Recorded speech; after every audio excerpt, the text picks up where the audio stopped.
Veloria had always been a gentle world. Even from orbit, its blue-green brilliance was soothing to the eyes. A sapphire set in the velvet black of space. Its twin moons, Arius and Chelli, danced around it. Silver ribbons tracing ancient, harmonious paths. For centuries, the planet had thrived, not because of might or wealth, but because of community. The Velorians cherished their gardens, their lakes, their sprawling cities of glass and green. Here, conflict was as distant as the outer stars. In the dawn's quiet, Prime Minister Alea Reese stood on the high balcony of the council spire, letting the soft wind tangle in her pale hair. From here, she could see all of Eldara, the capital's luminous towers, shimmering walkways draped in wildflowers, the laughter of children playing below. She watched a flock of singing larks wheel above the river, sunlight glinting off their wings. Even now, she believed peace would last forever. Even now. But peace, she would later realize, was just the silence before a storm. The first warning came as a tremor, almost imperceptible. A vibration in the marble floor. Alea frowned, glanced at her comm bracelet. There was no seismic activity forecast. But then a faint, distant thunder rolled across the horizon. And all at once, the sky began to darken. Within minutes, the tranquility of the capital was shattered. Sirens wailed, urgent and unfamiliar. High above the city, the sky split open as vast shapes, ships, dozens of them, punched through the stratosphere. They were angular, black, menacing, trailing vapor and fire. The largest of them blotted out the sun, and Alea, frozen on her balcony, watched in horror as smaller craft, dropships. She realized with a cold chill, peeled off and arrowed toward the surface. The comm link on her wrist screamed for attention.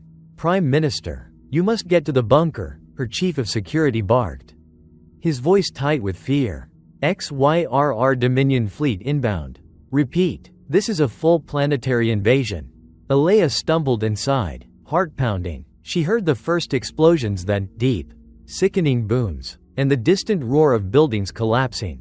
Below, the crowds scattered in terror as the dropships landed.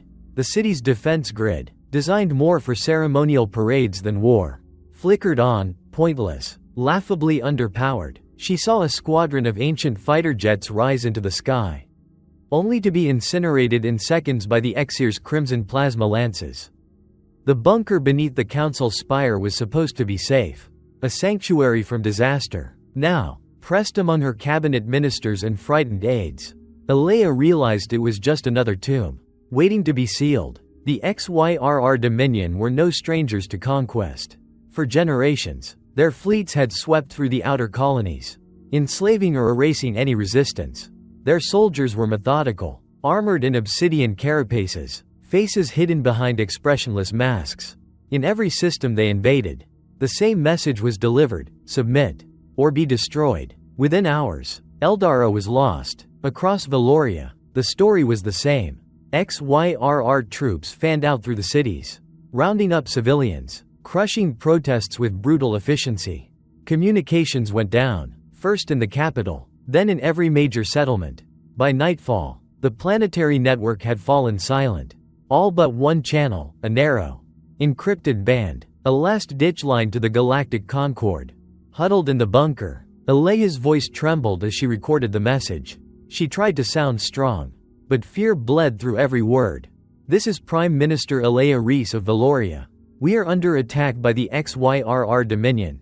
Civilian casualties are catastrophic. Our defenses are overwhelmed. Please, if anyone hears this, help us. We beg you. Anyone." She sent the message, not expecting an answer. Not really. The Galactic Concord was a patchwork of planets and alliances, all eager for trade and diplomacy, none eager to draw the wrath of the Dominion.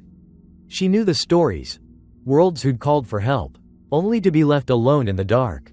Still, she sent it. Hope was all she had left.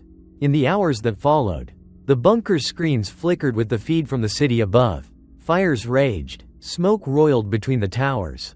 Xyrr soldiers marched through the streets, their machines grinding over gardens, playgrounds, anything that stood in their path. Now and then, Alea caught glimpses of the resistance. A police hovercar trading fire with Xyrr drones. A group of young Velorians using homemade barricades to protect a children's hospital. But the outcome was never in doubt. Every act of defiance was crushed.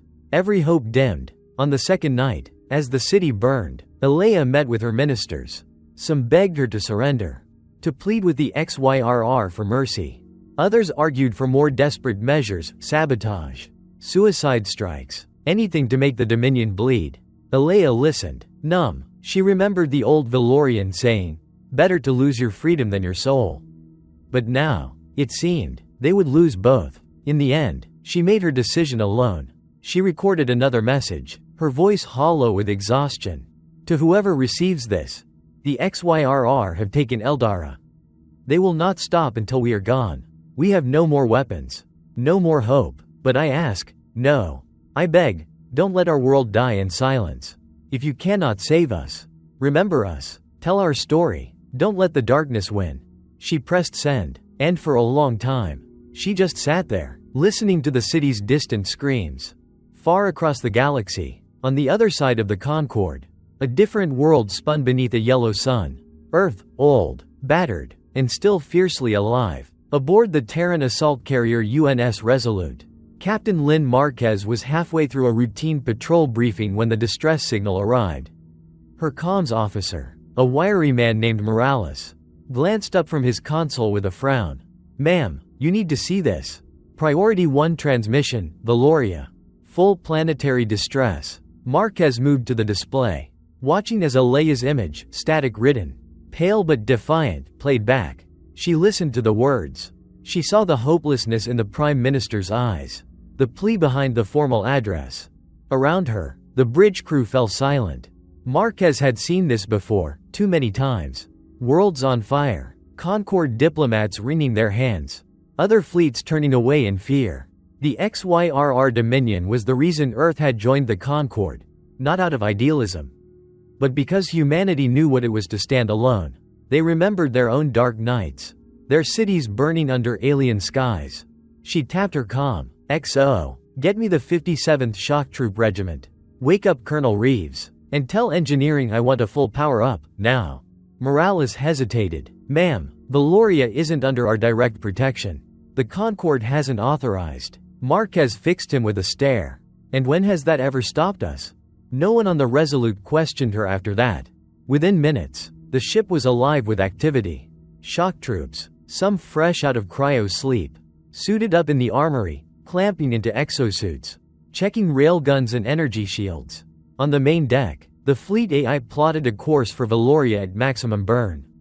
Officers relayed orders with brisk efficiency. Nobody complained.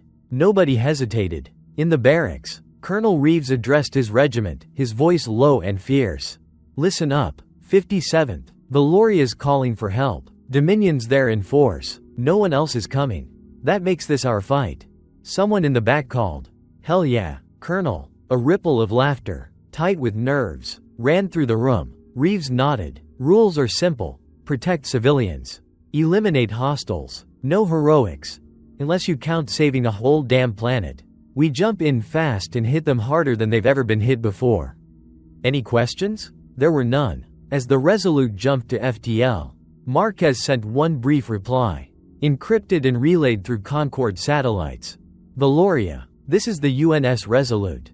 Help is on the way. Hold on." On Veloria, in the bunker's dim gloom, Alea watched the static-laced message scroll across her battered console. For a moment, she dared to believe someone was coming. Someone heard. In orbit above Veloria, the Xyrr flagship drifted in the smoky darkness, its hull adorned with trophies from 100 conquered worlds. General Scar, master of the Dominion fleet, watched the feeds from Eldara with cold satisfaction. His officers reported sporadic resistance, but the outcome was never in doubt. "We have intercepted a message from the Terran ship Resolute," his comms chief reported. "They claim to be responding to the distress call." Scar's lips curled in disdain. "Let them come. These Death Worlders amuse me, so eager to die for strangers." His lieutenants chuckled, echoing their commander's arrogance. But Scar had never fought Earth's shock troops. He had not read the hidden history of the 57th Regiment, the jungles of Charon IV, the trenches of New Santiago, the liberation of Drax Prime. He saw only numbers, weapons, statistics. He did not understand the stubborn, Reckless hope that lived in humanity's marrow. Far below, in the depths of the burning city, Alea Reese gathered the last remnants of her council. "We have one chance," she said quietly. "We hold until help arrives. We do not surrender, not while we still have breath." Some wept, some prayed, some simply nodded, eyes hollow but resolute. All across Veloria, people huddled in ruins, hiding in sewers, tending to the wounded. They listened for the sounds of Xyrr boots, and for something else. Too. A rumor, a prayer, a promise carried on the static choked air. Help is coming, Earth is coming, hold on. High above the planet, the UNS Resolute raced through the void, its hull lit by the distant fires of 1,000 stars. In the darkness, hope and fear warred in every heart. And as Veloria burned, the universe itself seemed to hold its breath. In the cold, pre-dawn hours above Veloria, the void was alive with silent menace. Xyrr Dominion warships cruised in low orbit, sleek. Obsidian hulls catching the sunrise with oily rainbows. Their gun batteries, bored and motionless, turned lazily from sector to sector, scanning for threats they no longer believed would come. Most of the planetary defenses had been neutralized in the first hours. The orbital sky belonged to the invaders.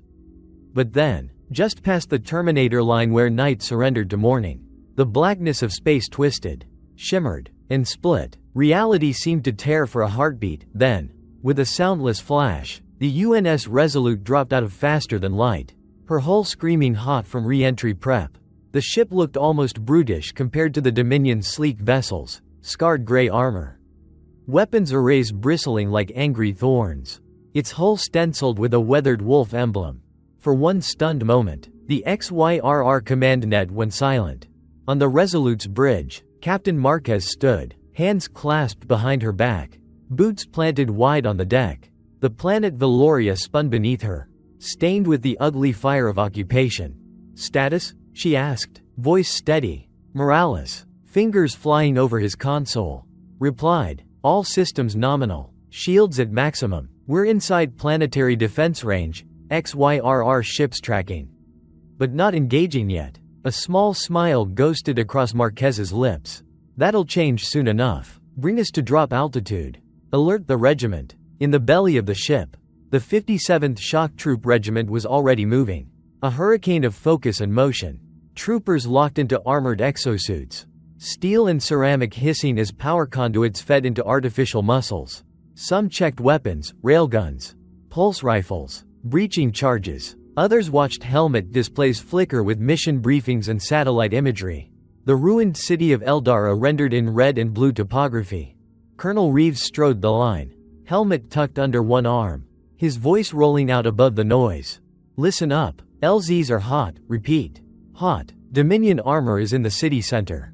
Primary objectives: civilian extraction, shield generator sabotage, maximum disruption. Secondary: kill any Dominion bastard stupid enough to fire on a civilian. No delays, no mercy, no hesitation. Are we clear?" "Yes, sir," the reply thundered. Reeves donned his helmet. "Get it done. 57th. Make him remember why they fear us." In the launch bay, dozens of drop pods, each the size of a small car, bristling with retro thrusters and ablative shielding, locked into firing rails. Each pod carried 6 troopers, tightly packed, weapons gripped, hearts pounding in silence. Around them, amber lights flashed, the floor vibrated. On the bridge, Marquez's eyes never left the planet below. Target coordinates locked, the AI intoned, recommend multi-vector drop, atmospheric conditions optimal for covert insertion. Xyrr jammers detected. But countermeasures are online. "Do it," Marquez said. "Deploy all squads." Far below, in the battered remains of Eldara, the Xyrr occupation forces were still celebrating. Their commander, General Scar, was conferring with his lieutenants in a commandeered council chamber. Alien trophies lined the walls, flags, medallions, even a display of old Velorian ceremonial swords. The call from Orbital Command was an annoyance he barely acknowledged. "Yes, what is it?" a nervous technician replied. "A new contact, General. Unidentified vessel. It's not Concord." Scar sneered. "Let the Death Worlders come. They have one ship. We have an armada." He turned back to his officers, not realizing the truth until too late. At the edge of the city, in a ruined apartment block, a group of Velorian survivors huddled around a battered radio. The device crackled, then cleared. For the first time in days, a new voice cut through the static. "This is Captain Marquez of the UNS Resolute. Shock troops inbound. Stay low. Stay strong. You are not alone." The survivors stared at each other. Hope flickering, real, immediate, for the first time. The first pods screamed through Veloria's atmosphere, blazing like meteors, their descent tracked by every sensor in the city. Xyrr anti-air batteries opened fire, filling the sky with streaks of plasma and flak. A few pods exploded mid-air, more dodged and weaved, their hulls glowing red-hot as they punched through the bombardment. To the civilians below, it was as if the sky itself was raining angels or demons, depending on which side you asked. The drop pods hit the ground with bone-jarring force, cratering streets and plazas, smashing through roofs and gardens. Hatches blew outward with explosive bolts, and shock troopers erupted into the chaos. 6 at a time, they fanned out, precision, speed, brutality. Sergeant Felix Tran's squad landed in a public square near a hospital, the air thick with smoke and the screams of the wounded. He raised his pulse rifle, scanning for hostiles. His visor painted targets in red: 3 Xyrr patrols, 1 APC, and 24 terrified Velorian civilians, some cowering behind a toppled fountain. "Go," Tran shouted. "Alpha, cover the right. Beta, evac the civies. Gamma, with me." The Xyrr patrols, surprised, hesitated for a single fatal second. Tran's team cut them down in a storm of controlled bursts, non-lethal where possible, lethal when necessary. The APC opened fire, plasma bolts melting pavement, but a single well-placed railgun round from Corporal Singh split its engine block with a metallic shriek. Tran sprinted through the smoke, kneeling by a wounded Velorian child. "Hey, you're safe now. Can you walk?" The child nodded, trembling, staring at the armored human as if he were both monster and savior. "Get her to the hospital," Tran barked, and 2 troopers gently lifted the child and rushed her to cover. Across the city, similar scenes played out. In a market street, Lieutenant O'Reilly's pod burst into a nest of Xyrr snipers. Her team used the debris for cover, tossing flashbangs, moving with perfect synchronicity. Every movement was practiced, every shot counted. Civilians were shielded with armored bodies, hustled through alleys and subway tunnels to the pre-marked safe zones. Somewhere beneath a ruined theater, Colonel Reeves and his command squad established a mobile HQ, patching into the city's power grid and uploading a network of signals for civilian rendezvous. He barked into the command channel, "All squads report. Status?" The replies rolled in. One squad cut off near the university, another pinned down by heavy fire in the industrial sector. But morale was high. For the first time since the invasion, the Dominion was on the defensive. High above, the Xyrr orbital commander was not amused. "Send reinforcements. Crush them," he screeched. "I want those drop zones obliterated." But the shock troops moved too fast, never staying in one place long enough to be targeted. Their exosuits shrugged off most small arms fire. And where they failed, Earth ingenuity prevailed. Field repairs with scavenged parts, neural implants that rerouted damaged servos, painkillers injected on the fly. In the chaos, one squad found themselves trapped in a subway tunnel, cut off by a collapsed ceiling. The squad leader, Sergeant Mira Paredes, glanced at her map, weighing the odds. "We're not waiting for rescue," she said. "Blow a new exit." Her demolition expert grinned, planted a charge, and moments later the squad punched out into a shocked Xyrr patrol on the street above. The fight was vicious, but brief. The squad advanced, rallying a crowd of hidden civilians as they went. Elsewhere, Trooper Hassan led a makeshift convoy of refugees through a burning park, fighting a running battle with Dominion drones. He tossed a flashbang, tackled 2 children to the ground, and fired a precision shot that sent the drone spinning into a tree. As the sun rose, Eldara began to change. Xyrr checkpoints, once symbols of fear, became rallying points for resistance. Each one contested, then overrun. Civilians, inspired by the ferocity and discipline of the shock troops, began fighting back, sabotaging vehicles, relaying troop movements, smuggling food and medical supplies to hidden safe zones. At noon, in the shadow of the ruined council spire, Sergeant Tran's squad linked up with a pocket of Velorian defenders. The leader, a young woman named Reva, greeted him with both awe and suspicion. "You're from Earth?" she asked, her voice shaking. Tran grinned behind his visor. "Born and raised, ready to take your city back?" Reva nodded, resolve hardening in her eyes. Nearby, Colonel Reeves listened to reports flooding in, shock troops rescuing hostages, destroying Xyrr comms towers, linking up with resistance cells that had been written off as lost. He patched in to Captain Marquez on the Resolute. "Sir, we're making progress, but we need air support. Dominion armor's regrouping near the main power plant. If they lock us out, we lose half the city." Marquez's answer was crisp. "Copy. Gunships inbound. Hold the line, Colonel." Above, the Resolute unleashed her complement of VTOL gunships, sleek, dragonfly-shaped craft that shrieked through the battered city, laying down covering fire with pinpoint accuracy. Xyrr tanks and walkers burned, the air thick with ozone and the distant howl of retreating soldiers. For the first time since the invasion, the Dominion's grip began to falter. In the Council Spire bunker, Alea Reese stared at the screens in disbelief. The feed, patchy and unstable, showed running battles, humans and Velorians side by side, pushing back the invaders. A battered, bleeding police captain stumbled in, dragging a wounded leg. "Prime Minister, look," he pointed at the screen, tears streaming down his face.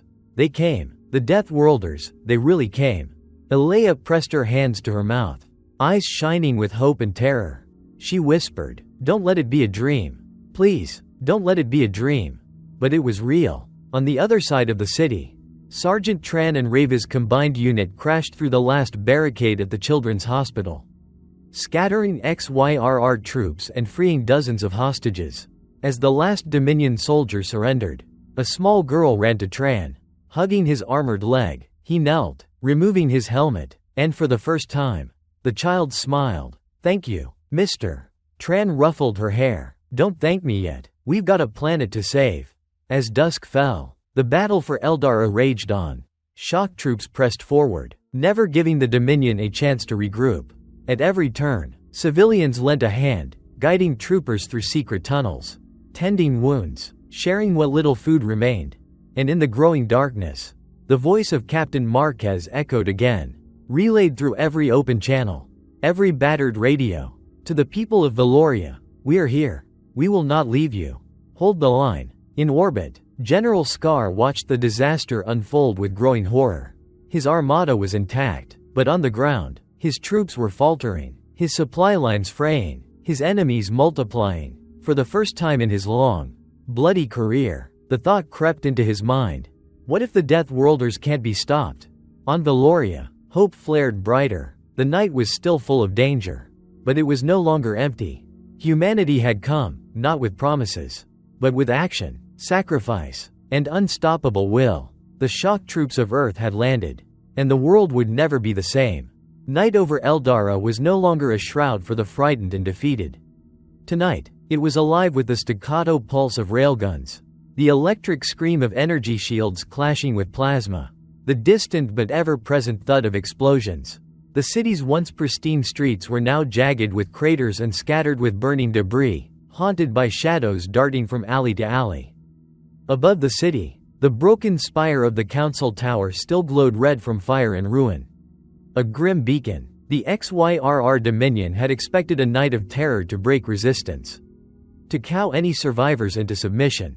Instead, their own soldiers hunkered down behind makeshift barricades, spooked by unseen movement and the ghosts of their fallen comrades. Sergeant Felix Tran crouched behind a shattered transport, his armor scuffed and streaked with dust. Around him, Velorian civilians, no longer mere refugees, but ad hoc fighters, waited for his signal. Reva was beside him, her jaw set in fierce determination, hands steady on the battered rifle Tran had given her hours ago. Through the neural uplink in his helmet, Tran tracked the entire squad's positions, blue markers for his Terran troopers, green for their growing band of Velorian allies. The network flickered now and then, battered by Xyrr jammers. But Earth hardware was stubborn. Like its operators, it refused to quit. The plan was simple. Hit the Xyrr checkpoint at the old transit hub. Draw enemy reinforcements, then slip the rescued hostages out through the flooded subway tunnels. Simple, except for the drones circling overhead, the APCs blocking the main routes, and the Dominion patrols prowling the nearby apartments. Tran tapped his helmet. O'Reilly, what's the status on those drones? A few blocks away, Lieutenant O'Reilly grinned inside her own visor, cradling a jury-rigged anti-drone launcher that still reeked of solder and adrenaline. Ready when you are, Sarge. He smiled, a thin, hard thing. On your go. O'Reilly popped up, sighted, and loosed a missile into the night sky. The projectile burst with a violet flare, shattering the lead drone in a shower of sparking metal. The others scattered, their searchlights swerving wildly. Tran's team didn't wait. Now, move. They surged forward, Terran and Velorian side by side. Tran's squad led, armor absorbing the first volley of plasma fire. O'Reilly's team provided cover, sniping enemy spotters from windows and balconies. Reva and her Velorians fanned out, laying down suppressive fire with anything they could find, old hunting rifles, scavenged pistols, even bricks hurled with desperate strength. A Dominion APC swung into view, its turret whining as it tracked the charging humans. Tran's HUD locked on. Singh, left flank, take it out. Corporal Singh darted forward, barely more than a shadow in the chaos. He slapped a mag charge onto the vehicle's track and rolled clear just as it detonated, flipping the APC onto its side. The concussion wave flattened a row of flower carts, the air filled with the sweet, incongruous scent of crushed petals. In the chaos, Tran caught movement, a Velorian teenager, darting into the crossfire to pull a wounded child to safety. Cover him, he shouted. And Reva dove forward, tackling both to the ground just as plasma lanced past overhead. Seconds felt like hours, but at last, the Dominion troops broke, retreating in disarray. Tran's team swept the checkpoint, securing the intersection. He tapped the radio. Colonel, hub's clear, sending the hostages through now. From the mobile HQ beneath the ruined theater, Colonel Reeves replied, voice crackling with pride. Copy that, Sarge. Nice work. O'Reilly, keep an eye out for counterattack. Civilians come first. In the half-collapsed tunnel, Velorian hostages, shivering, dirty, many wounded, lined up behind Tran's troopers.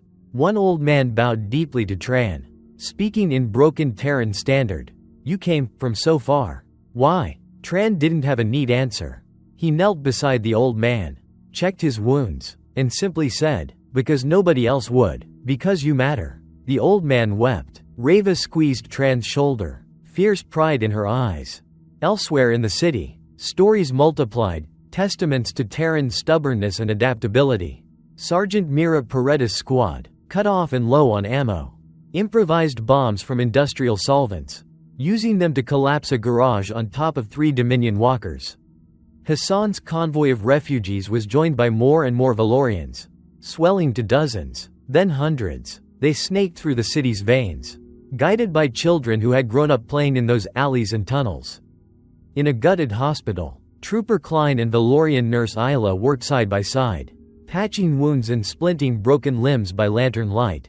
Klein, a hulking brute in armor, handed out ration bars and sang a hoarse earth lullaby to calm the frightened children.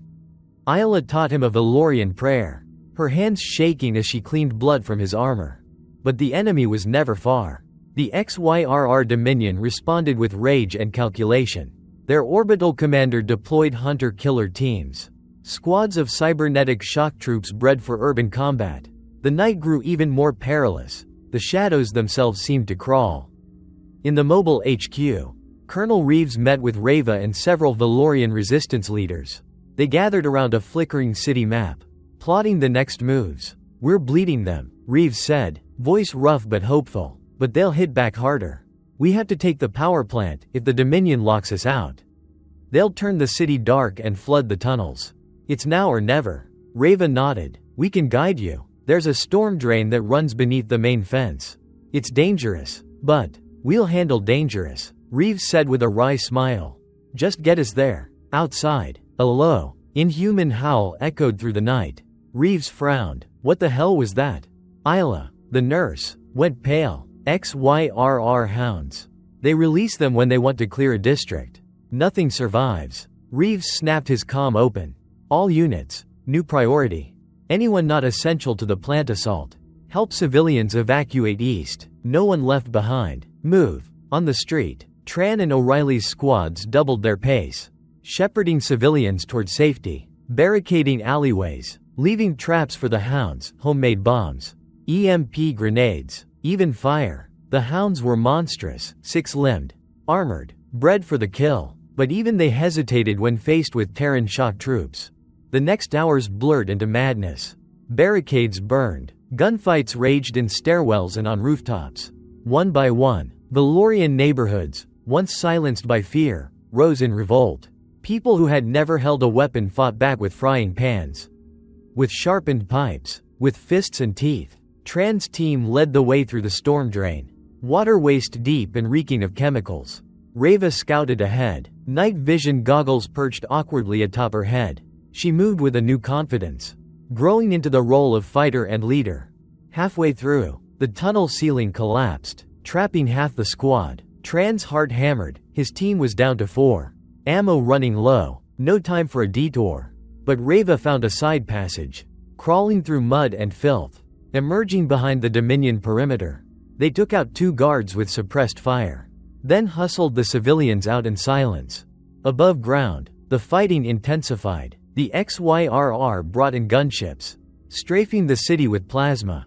But Resolute's VTOLs and missile batteries fought back, lighting the sky with dueling firestorms. The city shook. And yet, in the gaps between battles, life endured. Nurses tending the wounded, children clutching battered toys, old men telling stories by candlelight. At dawn, Tran's battered squad and Reva's Velorians reached the edge of the power plant. The air reeked of ozone and fear. Dominion troops massed at the gates, armored and ready, their standards snapping in the bitter wind. Tran glanced at Reva. You ready? She nodded. For Veloria. For all of us. The final assault began, not with blaring trumpets or speeches, but with a silent charge. Terran and Velorian side by side. They stormed the gates. Tran's team used EMP grenades to fry the automated turrets. O'Reilly's sharpshooters picked off the Dominion officers one by one. Reva led a group of locals through a side door, taking control of the control room. Within minutes, the plant was theirs. The city's lights flared bright for the first time in days. A signal to every survivor. We are still here. We are fighting back. The Dominion responded with an order that chilled the blood. Orbital bombardment. From high above, Xyrr warships began charging their main cannons. But the Resolute had been waiting. Marquez gave the order, and every Terran anti-orbital missile in the city roared skyward, streaking past windows and over rooftops, punching through the clouds. On the bridge of the Dominion flagship, alarms blared. 2 warships vanished in fire. A third tumbled out of orbit, gouging a scar into the countryside. The rest broke formation, uncertain, for the first time in the campaign. Back on the ground, Tran and Reva stood atop the power plant, battered and bloodied, but unbowed. Below, Terran and Velorian alike cheered, their voices echoing over the city. For the first time, hope was no longer a rumor. It was real, solid, a thing you could hold, could fight for. In the ruined council chamber, Alea Reese listened to the cheering, tears streaming down her face. The Death Worlders had come, not as conquerors, but as brothers and sisters in arms. Tran looked out over the city, lights glowing, smoke rising, and knew the battle was far from over. But for tonight, at least, they had turned the inferno into a beacon. Let's finish this, he said, and across Veloria, a battered world steeled itself for victory. Dawn came to Eldara jagged and red, the light cut by shattered towers and drifting smoke. The battle for the city had entered a new, merciless phase, where Dominion patrols once strutted. Now they skulked between the blackened skeletons of buildings, wary of every shadow, every open window. Their control had been fractured, not broken, but now always in question. The Terran 57th Shock Troop Regiment had fought through the night, side by side with Velorian resistance fighters, never yielding ground they had taken, never leaving the wounded behind. Every inch they won was paid for. But hope had momentum now. It crackled on every hidden comm and in every whispered plan.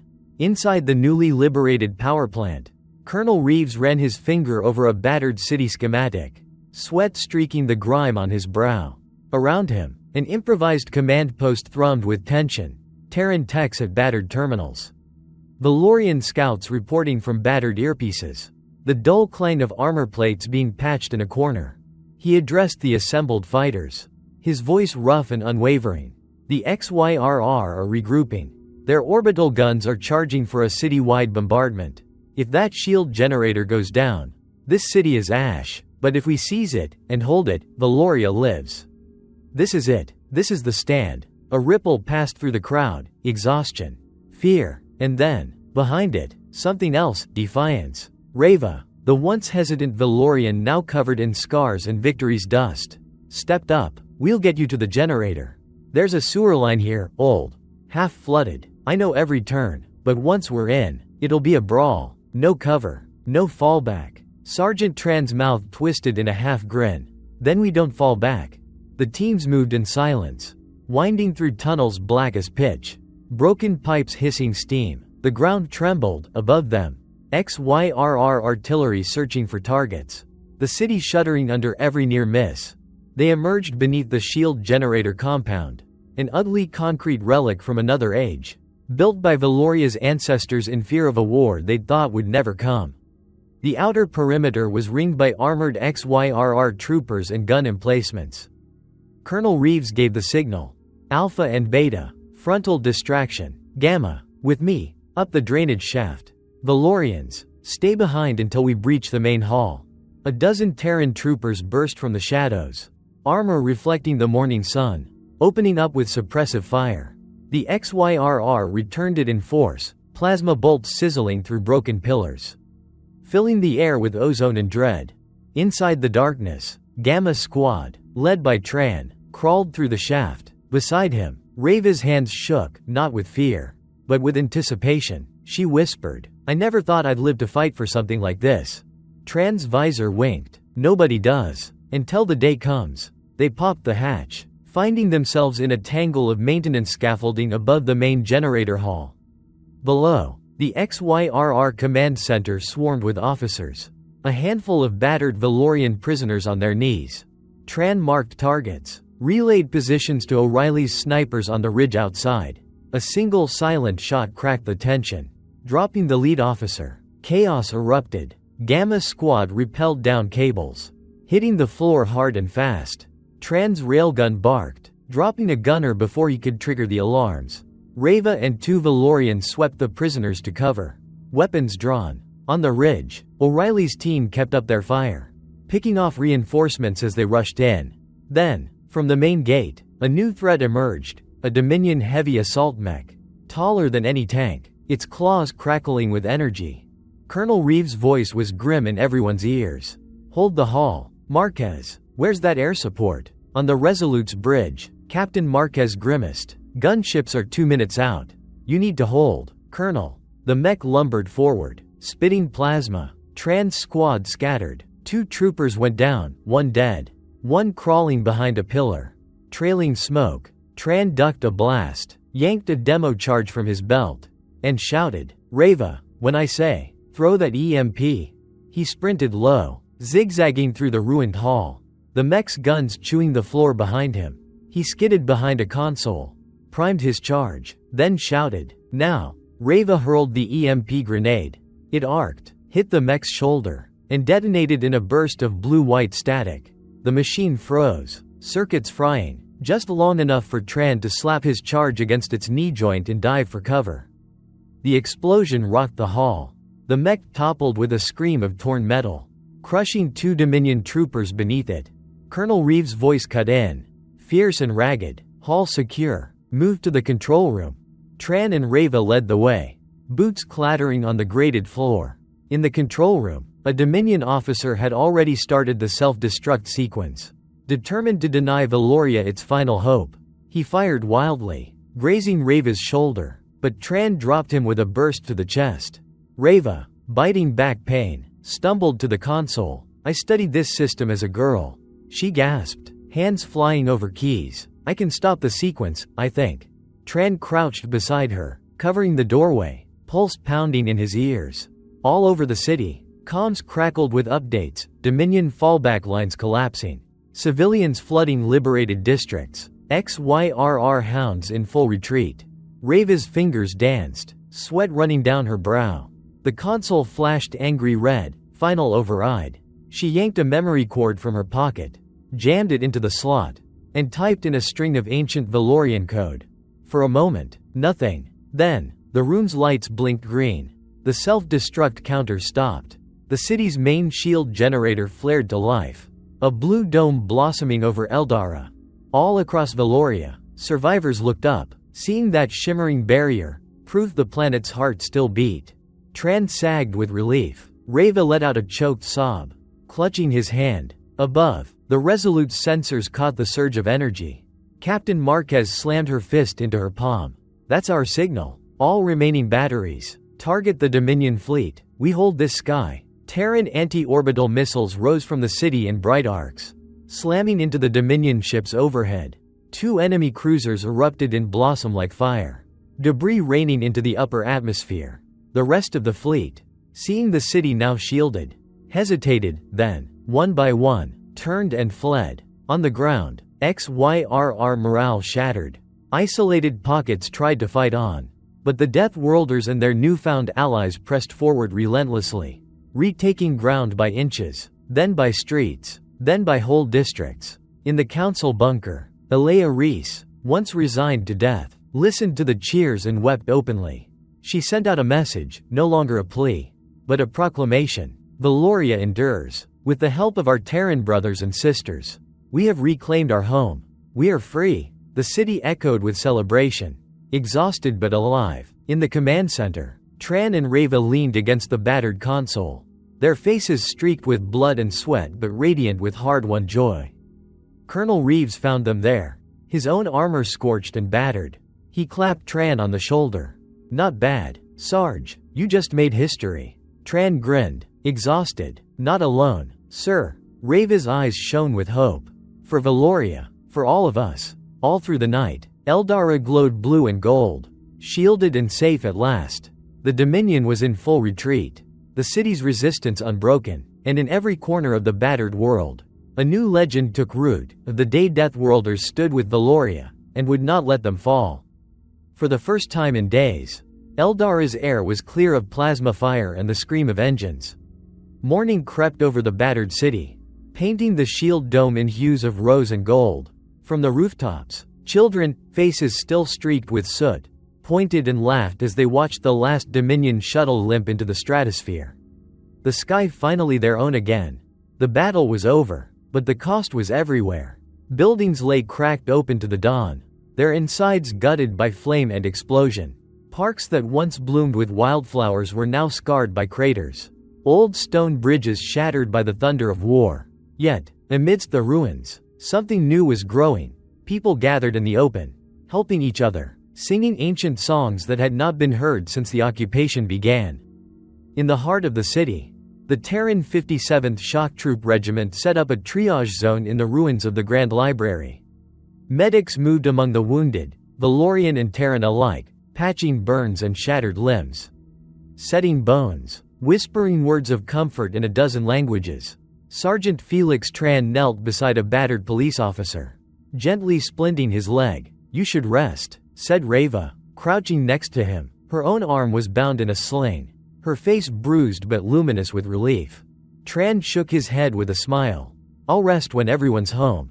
They watched together as children darted between the medics, clutching ration bars and bottles of clean water. Klein, the hulking Terran trooper who'd sung lullabies in the hospital, now had a gaggle of children following him everywhere, his rough earth accent making them giggle as he tried to pronounce Velorian tongue twisters. Colonel Reeves walked the rows, shaking hands with Velorian militia leaders and survivors, giving praise, giving comfort, but never letting his guard down. He knew the scars of this siege would last a lifetime. In the newly secured council chamber, Prime Minister Alea Reese addressed her people for the first time since the liberation. The room was packed, civilians, resistance fighters, children perched on parents' shoulders, and Terran shock troops standing along the walls, their armor battered but gleaming. Alea's voice, hoarse from days in hiding, rang clear. We called for help in our darkest hour, and when all others hesitated, it was humanity who answered. They bled beside us, fought for us, taught us that hope is not a gift, it is something we claim for ourselves. Today, Veloria is free, and we are not alone. The chamber erupted in cheers. Across the city, radios broadcast the speech, crackling in every home and shelter. Survivors wept openly, hugging strangers, repeating words that had become sacred overnight. The Deathworlders came. They stood with us. Captain Lynn Marquez watched from the sidelines. Her arms folded across her chest. She'd refused any formal address, preferring to remain just another soldier in the crowd. She listened as Alea continued. Let the galaxy remember this. When Veloria called, Earth answered. Our freedom was not given, it was fought for.